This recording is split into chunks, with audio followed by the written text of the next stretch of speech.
Les amis, ravi de vous retrouver aujourd'hui pour une nouvelle vidéo et aujourd'hui je me suis immédiatement muni de mon micro, il n'est pas collé sur mon trépied, je trouve que ça donne un air un peu plus professionnel et je souhaite que le son soit un peu plus optimal, mais j'essaye de me professionnaliser, je ressemble davantage à un journaliste, j'ai l'impression, avec ce micro, mais aujourd'hui on va évidemment parler de l'Euro et d'une sélection qui fait énormément parler d'elle depuis le début de la compétition, c'est évidemment l'Angleterre et personnellement je suis très adepte des podcasts, des anciennes légendes anglaises qu'il peut y avoir sur YouTube, donc Gary Lineker, Alan Shearer qui discutent en anglais évidemment des différentes dynamiques de leur sélection nationale. Ça me permet de progresser en anglais, mais ça me permet aussi de tirer des conclusions sur la sélection anglaise. Donc voilà, je vous invite à aller voir ces podcasts-là. Il y a évidemment les sous-titres si vous le souhaitez, mais je me suis muni de mes notes pour expliquer un peu ce qu'il se passe, donner un peu mon avis par rapport à cette sélection anglaise qui est énormément décriée, que ce soit outre-Manche ou que ce soit même chez nous en France. On a l'impression un peu que cette équipe se gâche avec ce jeu assez frileux.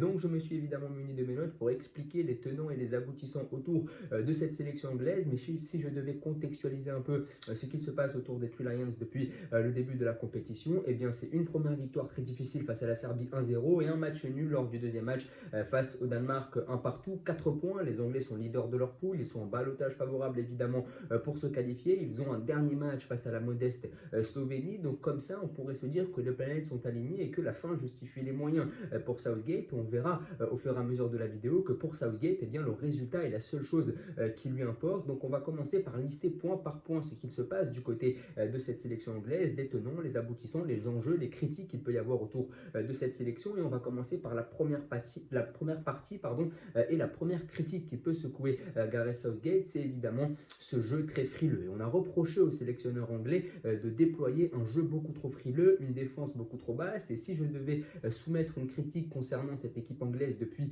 le début de l'Euro, eh bien c'est que cette sélection, à chaque fois qu'elle ouvre le score, elle se regroguit immédiatement, inexorablement dans son camp. Et ça, évidemment, ça constitue un problème parce que tu donnes le bâton pour te faire battre. Est-ce que c'est ce que disait Gary Lineker ou Alan Shearer dans leur podcast? C'est qu'en fait, tu ne peux pas te permettre de jouer bas face à des sélections comme la Serbie, face à des sélections comme le Danemark. Certes, ce sont des sélections qui sont plus modestes que toi, mais ça reste des sélections de qualité. Et si tu leur laisses le ballon et que tu recules inexorablement, tu leur donnes le bâton pour te battre. Et évidemment, sur le premier match face à la Serbie, c'est passé. Donc Southgate a cru bon de pouvoir remettre ça en place sur le deuxième match. Mais le Danemark est une meilleure équipe que la Serbie et ces derniers t'ont condamné. Et d'ailleurs, c'est très symbolique parce que le but danois intervient sur une frappe de loin, tout simplement parce que tu recules beaucoup trop. Et ça, c'est la première critique que je soumettrai concernant cette sélection anglaise. C'est lorsque tu ouvres le score, et bien directement, tu te recroquevilles sur ton but, tu donnes le bâton pour te faire battre. Et ça, évidemment, c'est très problématique. Moi, je pense qu'employer un jeu frileux, utiliser une défense très basse, ça n'est pas forcément mauvais. Je pense que ça te permet d'avoir une ossature défensive. On l'a vu avec Deschamps. Je pense que Southgate est un grand adepte de Didier Deschamps et de son pragmatisme. Je pense que Southgate, eh bien, la stratégie dans sa tête est très simple. Il a des individualités devant, il les a mises en place.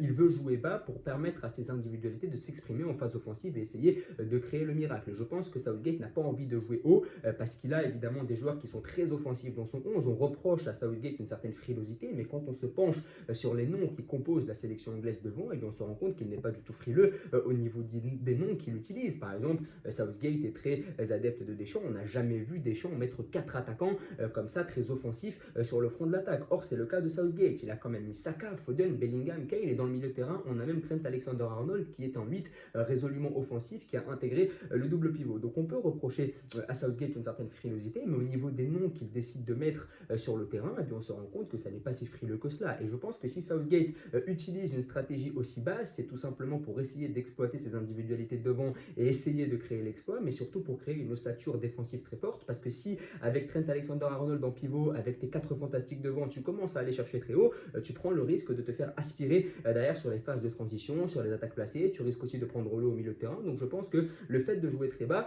ça résulte du fait qu'il utilise des joueurs très offensifs et que s'il prend le risque de jouer trop haut, il craint de prendre l'eau au milieu de terrain ou en transition notamment. En tout cas, moi, c'est ma théorie. Maintenant, je ne sais pas si ça a traversé l'esprit de Gareth Southgate. En tout cas, c'est ma théorie concernant cette sélection anglaise. Cette sélection anglaise joue aussi bas parce que si les Anglais prennent le risque d'aller jouer haut, ils prennent le risque de se faire prendre en contre et au milieu de terrain. Parce que au milieu de terrain, tu n'as que Declan Rice et Trent Alexander-Arnold. On a vu Jude Bellingham faire énormément d'efforts, mais on l'a vu aussi s'affaiblir au fur et à mesure des matchs aussi face à la Serbie Serbie, il avait fait une super première demi-heure avant de s'affaiblir. Face au Danemark, on ne l'a quasiment pas vu, donc il est très bon dans l'abattage, mais globalement, ça reste difficile. Donc on a critiqué le jeu frileux de Southgate, ça c'est le point 1. Le point 2, c'est évidemment la position de certains joueurs. Foden, ailier gauche, Bellingham en 10, Trent Alexander-Arnold de milieu. Ce sont vraiment les critiques principales qui sont venues de ces compositions de Southgate. Et c'est vrai que Foden côté gauche, même s'il a déjà évolué du côté de Manchester City, et je pense qu'il peut parfaitement y évoluer encore, tu le brides quelque peu en le mettant aussi excentré sur le terrain. Je pense que Foden doit évidemment jouer dans un poste beaucoup plus axial. Ça n'est pas une mauvaise idée à la base que de mettre Foden ailier gauche, mais dans un style de jeu très bas, dans un style de jeu très frileux et pragmatique, comme on l'a dit tout à l'heure, tu ne peux pas te permettre de mettre Foden comme un ailier, parce que tu ne peux pas faire jouer Foden comme Deschamps faisait jouer Mbappé en 2018. La stratégie de l'équipe de France en 2018 était très simple, c'était de jouer bas et d'envoyer Mbappé en contre sur la largeur. Alors que là, Foden n'a pas du tout les mêmes qualités qu'Mbappé. Tu ne peux pas jouer avec Foden côté gauche si tu décides de te recroqueviller sur ton camp. Si tu joues haut, comme pouvait le faire Manchester City à une certaine époque, ou comme le fait Manchester City aujourd'hui, mais comme le faisait Manchester City lorsque Foden jouait côté gauche, je pense que ça peut être intéressant de mettre Foden côté gauche quand tu déploies un jeu protagoniste, parce que Foden a une super patte gauche, parce que l'arrière gauche qui est avec lui peut le dédoubler, parce qu'il peut combiner avec les joueurs qui se trouvent au milieu de terrain. Mais là, le problème, c'est qu'il est un peu esselé sur ce côté gauche. On l'a vu lors du premier match face à la Serbie, et bien sur le côté gauche, il était constamment esselé. Et Trippier, qui est l'arrière gauche de la sélection anglaise, et bien ce poste-là n'est pas naturel pour lui et il n'est pas aligné là pour jouer haut. Il est aligné là pour bien défendre et essayer de faire le boulot avant que Luke Shaw ne revienne. Donc Foden n'a pas d'arrière gauche offensif à ses côtés. Là où à City, à l'époque où il jouait côté gauche, il pouvait avoir un Cancelo derrière lui, bah là il a un Trippier qui est davantage là pour défendre que pour attaquer. On a aussi un Jude Bellingham qui est beaucoup trop occupé à défendre et à essayer de combler les lacunes qu'il peut y avoir au milieu de terrain pour combiner avec Foden. Malheureusement, la priorité de Bellingham aujourd'hui n'est pas de combiner avec Foden offensivement, elle est plutôt d'essayer de bien défendre et de faire ce que Southgate lui demande. Donc il est vrai que Foden sur ce côté gauche est assez esselé. On a reproché à Gareth Southgate le choix de mettre Foden ailier gauche. Ça n'est pas un mauvais choix, mais à condition de déployer un jeu protagoniste qui permettrait à Foden d'exploiter ses qualités au maximum. Donc Foden côté gauche dans un bloc très bas, ça c'est non. Bellingham en numéro 10, ça aussi on a soumis une critique. Je pense aussi que Bellingham n'est pas un numéro 10. Bellingham ça n'est pas Musiala, Bellingham ça n'est pas Florian Wirtz, il ne peut pas jouer 10. Pour moi il a les qualités d'un numéro 8, d'un box-to-box, et c'est là qu'il a brillé du côté du Borussia Dortmund, dans 6 dans un double pivot ou en 8 dans un 4-3-3. En numéro 10, je pense qu'il n'a pas l'explosivité, il n'a pas la vivacité qu'il faut pour jouer à ce poste-là. Alors Bellingham a marqué beaucoup de buts du côté du Real Madrid aujourd'hui, mais davantage dans un rôle de faux neuf, mais je pense que ça c'était un one-shot, ça ne correspond pas vraiment à ses qualités. Bellingham c'est improvisé le renard de surface parce qu'il a les qualités pour marquer des buts, il a l'instinct du buteur aussi qui peut subvenir à certains moments, mais dans son âme profonde, ça n'est pas un numéro 10, ça n'est pas un tueur, c'est quelqu'un qui est fait pour jouer dans un double pivot ou dans un 4-3-3 au poste de numéro 8, parce que selon moi, il n'a pas la vivacité qu'il faut pour évoluer au poste de numéro 10. Donc Bellingham joue numéro 10 avec l'Angleterre. Je trouve là aussi que ça n'est pas une mauvaise décision, mais à condition que derrière lui, ça court beaucoup, à condition que derrière lui, il y ait des joueurs assez solides pour récupérer des ballons. Pour Declan Rice, je suis évidemment convaincu, mais pour Trent Alexander-Arnold, et la transition est toute faite, je ne pense pas que Trent Alexander-Arnold puisse jouer numéro 8. Il a manqué globalement de justesse technique sur les deux premiers matchs. Je ne pense pas que ce soit la solution. Alors Southgate a voulu faire plaisir au peuple en l'alignant au poste de numéro 8, mais selon moi, il ne peut pas jouer à ce poste-là parce qu'il n'a pas les qualités requises. Selon moi,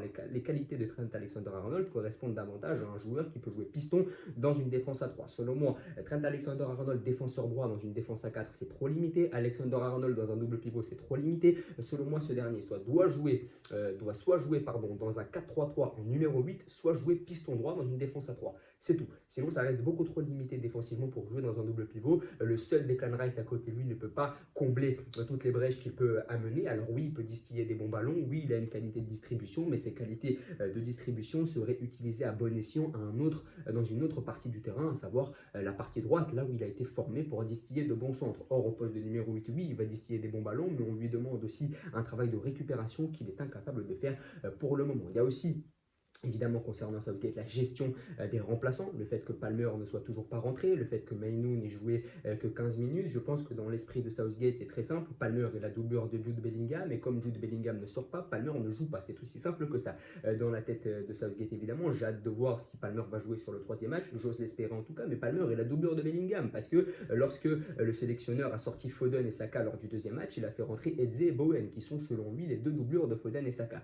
Moi, j'aurais aimé que Palmer soit la doublure directe direct de Saka parce que je le trouve beaucoup plus à l'aise sur le côté droit. Mais à partir du moment où Southgate pense que Palmer est la doublure de Bellingham, il est tout à fait logique de ne pas voir Palmer sur le terrain dans la mesure où Jude Bellingham est le joueur titulaire indiscutable de ce front offensif anglais. Donc évidemment, les remplaçants sont mis en cause, les changements de Southgate sont mis en cause. Le fait de faire entrer Gallagher en premier quand tu as un banc aussi fourni offensivement, évidemment, ça peut questionner. Et je pense que c'est symptomatique de ce qu'est Gareth Southgate en tant qu'entraîneur. Le fait que Southgate fasse rentrer Gallagher en premier, donc un joueur plutôt défensif, un joueur qui va t'apporter de l'équilibre, c'est évidemment symptomatique de ce que veut mettre en place Southgate sur le banc de la sélection anglaise. Parce que si Southgate était un entraîneur champagne, était un entraîneur à la Nagelsmann, à la Jürgen Klopp, etc. Et bien je pense qu'il aurait fait rentrer Palmer, Eze, Bowen bien plus tôt. Le fait de faire rentrer Gallagher en premier, ça montre évidemment dans quelle philosophie s'avance Gareth Southgate. Donc il y a évidemment énormément de critiques concernant Southgate, mais j'ai l'impression qu'il n'est pas vraiment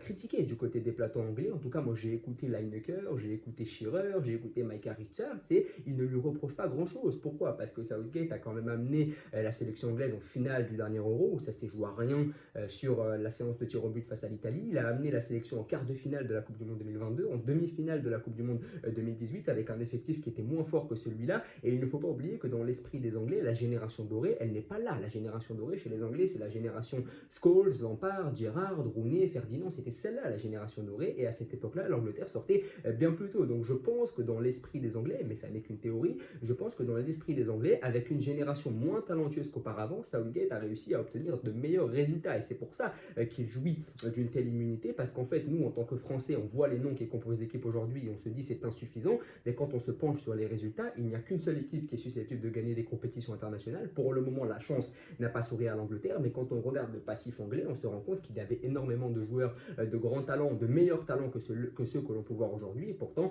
il n'était pas allé aussi loin que l'Angleterre de Southgate. Donc c'est pour ça qu'il jouit d'une telle immunité, parce que la fin justifie les moyens pour Southgate. Et je pense que c'est l'expression la plus importante au moment de parler de lui. La fin justifie les moyens. Encore une fois, aujourd'hui, tu es à 4 points en 2 matchs, tu n'as concédé qu'un seul but, tu as gagné le premier match avant de faire nul sur le deuxième face au Danemark. Le Danemark, ça n'est quand même pas n'importe qui. Donc dans l'esprit des Anglais, tu as 4 points, tu es leader de ton groupe, tu t'avances sur le dernier match face à la Slovénie, plus faible que toi, dans lequel tu vas pouvoir un peu faire souffler les cadres. Donc en fait, je pense que dans l'esprit de Southgate, la fin justifie les moyens, le résultat est la seule chose qui compte. Et encore une fois, ça lui donne raison.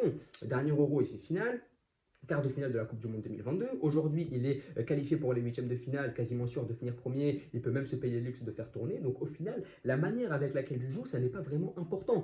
Parce qu'au final, que tu joues bas ou que tu joues haut, tu as 4 points en 2 matchs et la fin justifie les moyens. Alors oui, si tu avais joué haut face au Danemark, que tu avais exploité ton plein potentiel offensif, peut-être que tu aurais pu gagner 3-0. Mais au final, le résultat est le même. Tu es premier et puis tu es en passe de te qualifier. Et puis, il y a aussi une dernière chose que beaucoup critiquent, et je suis un peu d'accord avec ça, le fait que l'Angleterre joue aussi bas, ça entraîne des problèmes parce que les Foden, les Kane, les Saka, ils ont l'habitude de jouer avec des coachs qui leur demandent de presser. Et lorsque tu demandes à Foden et Saka, qui évoluent respectivement sous Guardiola et Arteta, de jouer bas, je pense que dans leur logiciel de pensée, ça peut créer une certaine confusion. Il est vrai que quand tu évolues avec Klopp, Guardiola, Arteta ou Ancelotti, le fait de jouer aussi bas, ça ne correspond pas vraiment au logiciel ou au prototype que les joueurs ont du football, et ça évidemment ça peut entraîner certaines complications. En tout cas, n'hésitez pas à me dire ce que vous pensez de cette sélection anglaise. Est-ce qu'elle a une chance de gagner l'Euro? Moi je suis plutôt optimiste paradoxalement sur la suite de la compétition de l'Angleterre. Je pense qu'il y a des individualités qui peuvent